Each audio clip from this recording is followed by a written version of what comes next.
How long have you shopped with Vivo, and what about Vivo do you love the most? So I've shopped with Vivo right from when Grace Musalame started to model for this brand. And for me, it feels like yesterday, but I'm sure it's quite a few years. So it's safe to say that I've been a Vivo customer for more than 5 years. Yeah. What I love about the Vivo brand is its versatility. The fact that in my closet I have items ranging from business wear to dinner wear is it's amazing to be able to say that of a brand. Oh, is that a monkey? Sorry. We're out here. And the fact that when I am outside of Kenya, people actually recognize that I'm wearing something that's unique and quality. And I was telling one day how I was at a forum where I kept getting questions about, like, oh, that's such a nice jacket. Oh, that's such a lovely dress. Then I would keep saying, this is a Kenyan brand and it's called Vivo, and it is catered specifically for the Kenyan woman. Awesome. Yeah. Oh, thanks for endorsing us everywhere you go. You know what they say in Swahili, kizuri chajitembeza. Naam. Ukweli kabisa. All right, so I know I did a brief introduction at the very beginning, but tell us more about Joan Chesoni. Who is she? Oh, as a person, I like to say, so I'm a believer in God, and I always say I'm a beloved daughter of God, whom He has granted very many awesome and wonderful things. I'm a sister, I'm a friend, and most of all, I am a Kenyan woman. Awesome. So that's basically my identity, because that's what drives my purpose. So I'm also a lawyer. That is a state counsel for the Republic of Kenya, or also known as a government lawyer. So a civil servant. And at this point, let me put a disclaimer, being the lawyer that I am, that the views I express in this interview are my own.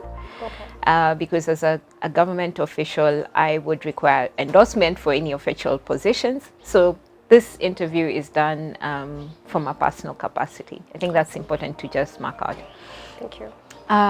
So I've been a state counsel for the past 13 years. I joined government while I was still in my trying 20s, as I like to put it. Awesome. And I have risen through the ranks. I have served in the Office of the Attorney General itself.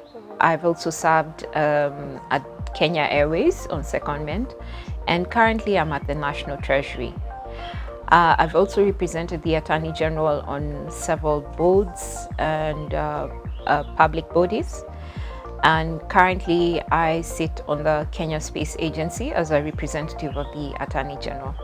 While I was at Kenya Airways, and because I was on secondment and I was still a state counsel, the then Attorney General, who was just the Attorney General that had just left, retired Justice Paul Kihara Kariuki, appointed me as his representative to the Kenya Space Agency Board. And it's a position I continue to hold to date. And this board was actually the inaugural board for setting up Kenya's space agency in Kenya. So a space agency in Kenya. Awesome. I know many people would ask, what do we need a space agency for? What has Kenya got to do with space? And this is the interesting part. Every single nation on the planet of the Earth, from the biggest to the smallest, has a very critical role to play when it comes to outer space affairs. Because guess what? Planet Earth is our spaceship. We're currently sitting in a spaceship that's rotating on its axis. Yeah, that's interesting. Revolving under the sun. It does that on a cycle of either 365 days or 366 days. Right. And on the rotation of the axis, it does that every 24 hours. I mean, isn't that amazing? I mean, can you fathom that we are hurtling through space, we are going through the universe? Yeah. Yeah, okay. And then it gets better. our planet is part of the solar system, which is just one star within the Milky Way galaxy, which is a galaxy within the universe. This is the exciting part I was waiting for. So can you even begin to imagine what that means? Meaning that all the citizens of planet Earth actually have a right to outer space. Right. Yeah, it's where we are journeying through together. So, well, to bring it back to basics, so our role as the board of directors was to set up the Kenya Space Agency, which is an agency that's charged with the mandate of regulating and managing space affairs in the Republic of Kenya. And currently, the agency is now 4 years old, and we have successfully completed the institutional setup, and we are continuing with the work of the legal and regulatory framework setups. Kenya and space. Kenya has had a very long history when it comes to the space sector, but this is not publicly known unless you're either within the space sector or you're interested in space. So back just after independence in 1963, we entered into an arrangement with the Italian government and set up a space center in Malindi. And this center had a landside segment and a seaside segment. I mean, all this information is actually public information and can be found even on the internet. It can be found on the Kenya Space Agency website. And it would be interesting if, and I think more people would get interested in this. I think it's good for us as Kenyans to know our heritage and to know what we have as Kenya. So the seaside segment was actually used to launch quite a number of what are known as sounding rockets and a number of satellites, but ceased operation around 1988. The landside segment still continues to operate and is used for what is known as tracking and telemetry. So basically just gathering data of satellites that are launched or space objects that are launched. And once a space object is launched, you require a tracking system to be able to tell whether it's going in the right trajectory. You require a tracking system to be able to help you actually maneuver that space object, because once we launch space objects, we actually maneuver them from here on Earth. So the tracking element is it's integral, because without the tracking element, you can't know or tell or control your space object. Yeah. Interesting. And so Kenya, the Malindi segment, landside segment, does that to date in collaboration with the Italian government and together with the Kenya government through the Kenya Space Agency and the Ministry of Defense. So that's the glam part. The other part I usually like to talk about is the fact that the application of space technology is it's such an integral part of life right now that many of us don't even realize it. When you order an Uber, how do you think the Uber driver finds you, or how do you connect? I would think, so there's of course the application. Yes. So the application has, what do they call? Is it AI? I don't know. Like I just you are know, on the right track. I just know it's an application, and there's a lot of behind the scenes work going on. So I know there's a lot of techies who are taking care of all this, who are collecting data in terms of like how people are interacting with the application and customizing the application to cater to the needs of the consumer and also the person who's actually using the application. Yes. I don't know. So very simply, it's satellite technology. So it's a navigation satellite. Or bring it down to Google Maps. When Google says turn right, turn left, like as I was coming, because I couldn't remember the direction to Makushla today, I was like, okay, let me let me just follow the map. So turn right, in 200 meters, turn right. This is real-time satellite technology. Wow. So the signal is beamed back to the receiver. The receiver then translates it into understandable language for your phone. I mean, I've really broken it down, and I'm sure if there are techies, I mean, not if all the space tech people, when they watch this, will be like, these lawyers, you know? But I'm just down on basics, and my thing is about making people aware about space technology in a language that's understandable to them. Because I think for the longest time, unfortunately, the techie community, sometimes we really make the assumption that everybody else understands the way you understand. Yes. So basically, it's a satellite signal. It's received, translated into understandable language for your app. Then your app then in real time actually connects and says, okay, Jocelyn is at this location. At the same time, the app also is sending a signal saying, where is this driver who have connected with Jocelyn? The data again is sent back, and then you can see your driver is 100 meters away, 50 meters away, etc. So that's exciting. one application. You cannot do your bank transactions without a positioning, navigation, and timing satellite. So if there was a day that all the satellites that are going around Earth doing different things stopped, it would be a very, very, very hard day on Earth. How do we tell, how do we monitor our climate? How do we predict weather? Because climate is an entire system. It's not just the day-to-day weather. How do you predict weather? How do you know it's going to rain tomorrow? For sure, precisely. We use Earth observation satellites, weather satellites. So, and that's why space is so relevant, it's so immediate. So what does Kenya have?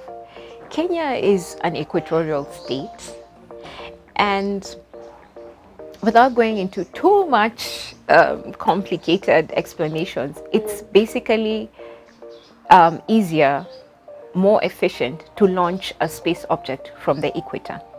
The Earth rotates the fastest at the equator.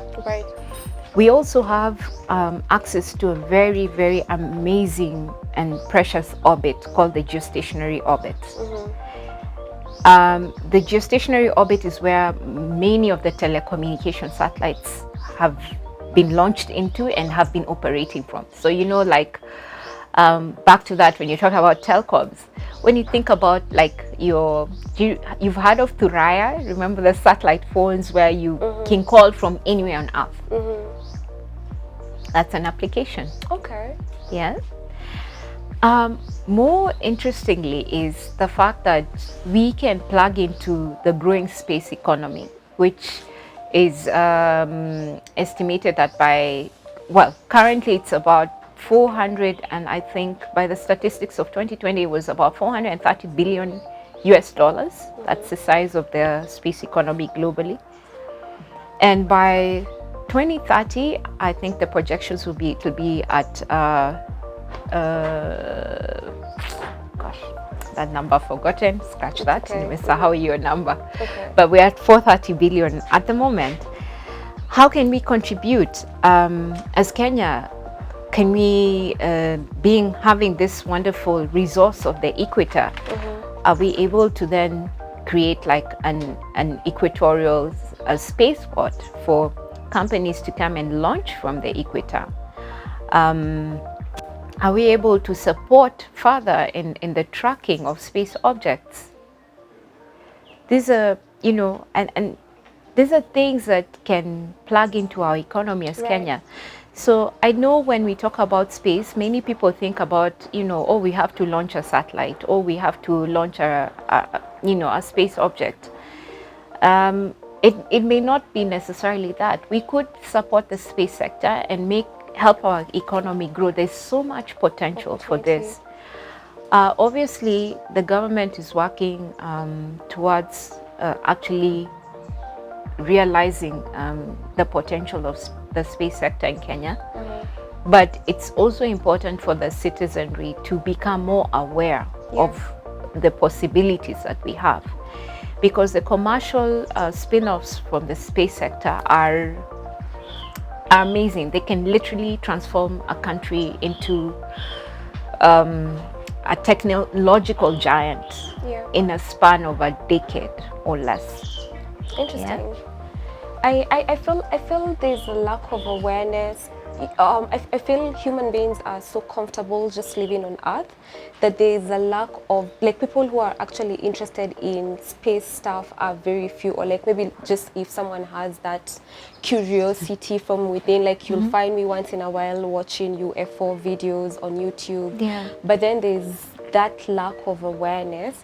So are you, as a government, what are you guys doing to create this awareness and train people about the opportunities that there is beyond just being on Earth and just carrying on with life and capitalism and all that stuff?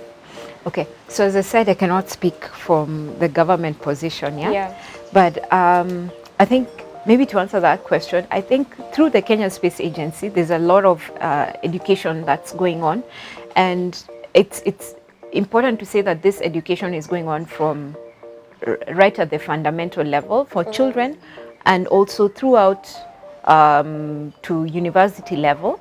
We also have within our universities courses that are related to space sciences. Space by its nature is very multidisciplinary. So as I said, when you talk about space, most people think about engineering, they think about, yes, engineering and more engineering. And physics, but space is a very multidisciplinary area. As you can see, as I say, I'm a lawyer who studied space law.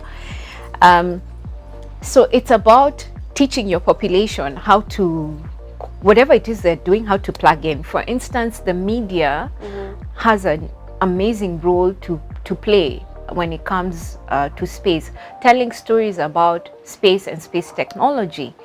And if you look at the history of space, you will realize that the world really, especially the Western world, really got interested in space through the movies that were there, There are certain hallmark movies which, if you talk to any space aficionado, they'll say, I've watched this, Space Odyssey, for instance, Star Trek, the Star Wars, On to exciting questions. What was the single best thing that happened to you this past year? I think it's the... Well, SSP, hands down. The Space Studies program, hands down. But I must say, from SSP, the best thing that happened to me is the connections I've made. Believe it or not, I think I now have someone I can call a close connection from the space community, from everywhere in the world, up to Maldives. In fact, I keep saying, next year, now that I knew somebody in Maldives, I'm on my way. Yes. But this past year, it's really, my word for the year 2022 was action. So I want to say that on my personal projects, there was action, and I think that was the most spectacular things that happened to me. And SSP was, as much as it has a professional implication, was also a personal project, because I had said I have to do SSP, and I've been saying I have to do it for the past 5 years. So to have applied and gotten in fast, gotten the scholarship, that for sure was a highlight. And of course it was in Portugal, so hey, you had a chance to it was an also. awesome experience. And they say SSP will change you. I was like, yeah, well, okay, it's just a course, we'll finish. But I have to say, it has changed me. Right. Yeah. Amazing. I mean, action is quite powerful. They say, words without action is dead, and the fact that like your theme for 2022 was action, that means there was a lot of work done behind the scenes. So congratulations on that. Thank you. So just pick 3 words to describe this past year. Action is 1, so 2. 2, I don't know if it's really a description. It's more of a, like, it's more of what I feel about the year. So gratitude is my word for the year. So thankful for everything I've been through, and growth. So it's action, gratitude, and growth. Awesome. Yeah. Single biggest time waster in your life this past year? Oh my God. Perfectionism. You know, I have to learn the motto of done is better than perfect. So mine is perfectionism and procrastination. They're twins, I think. Perfectionism and procrastination, because you procrastinate because you want it to be perfect. Then, okay, yeah, they're twins, I think. So mine is perfectionism, and I'm slowly but surely learning to let go of that. Because yes, it's really a time waster. That's very true. Yeah. Awesome. Any big goals you have set for yourself in the coming year? So in the coming year, I exit from my turbulent, triumphant 30s, and I enter into my fortified 40s. Wow.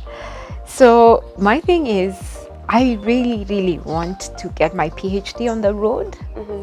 So if I can get that started, I think I'll have started off. If you'd have asked me to guess your age, I'd say you're in your early 30s.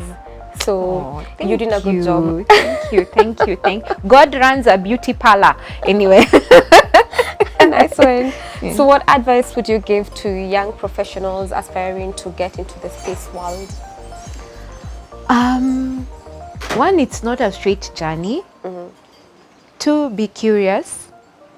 Try everything, like, as long as it's legitimate. Try everything. Right. 3, find a mentor.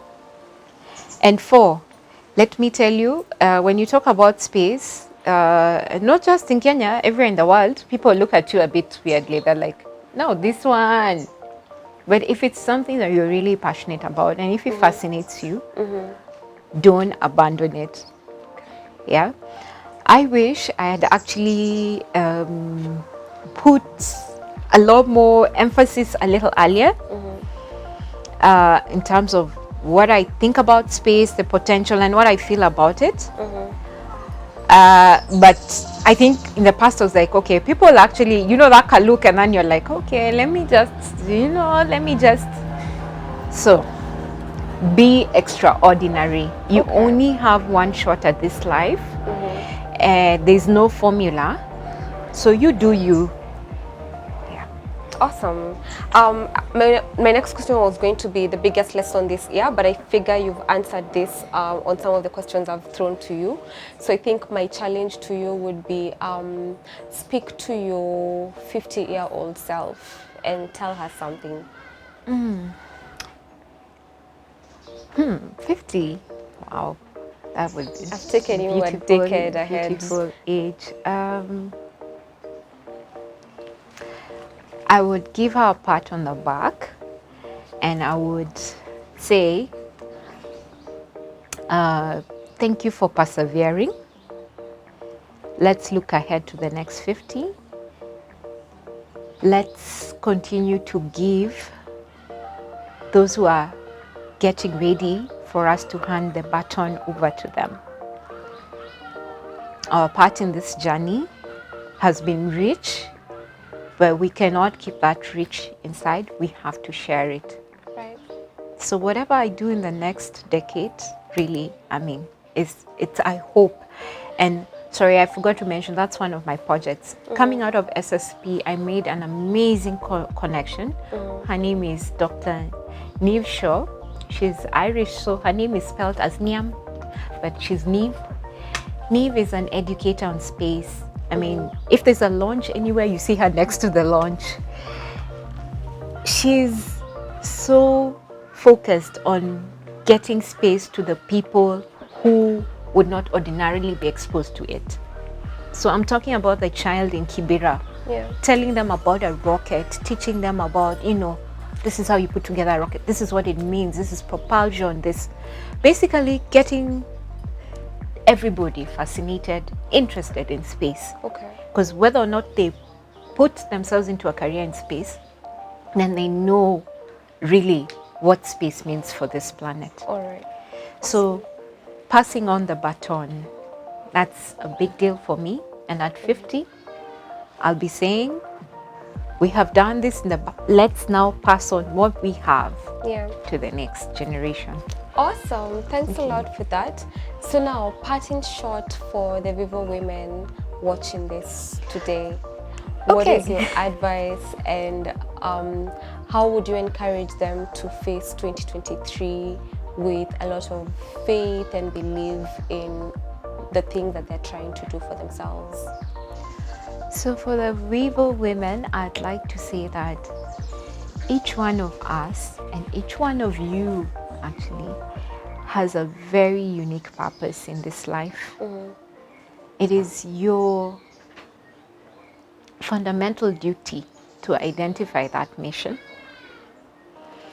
whatever your age.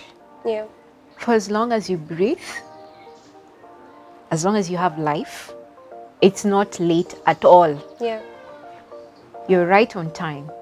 Find your mission and execute it. Because life is a tapestry. And in fact, Jocelyn is sitting in front of a very beautiful tapestry. And consider yourself a thread in that tapestry. So if you do not weave, then the tapestry will be incomplete. So we need, as women, to weave. We need to know and weave, because we are what binds society together. We hold society together. Awesome. And that's our mission. And for 2023, I have an amazing mentor who always says, pick a word for the year. Her name is Dr. Patricia Murugami. Pick your word for the year now. Dr. Patricia had a session where we all got a journal in November. The journal started off in November, and she was like, I know you're wondering why this journal starts in November. She's like, now is the time. True. So I know we're in December, but it's December 2nd. We still have time. Right. Set up, think about your word for the year 2023, embrace it, and live it. Okay. And finally, ladies, there's only one of you. You're unique, you're unrepeatable. Please take care of you first. You cannot give what you do not have. You cannot pour out of an empty cup. That's true. You matter, you're precious, you're important, and as I said, unrepeatable. So take care of you. Words of affirmation, powerful words of affirmation. Thank you so much, Joan Chesoni, for joining us on our first 2023 Vivo Woman feature. It was amazing having you around, and we hope to have you again. Probably by that time you will be on your way to the moon. Thank you. Thank you for having me, and I wish Vivo a meteoric year in 2023. Thank you. We have big goals, so we need that. Thank you. May you rise. All right.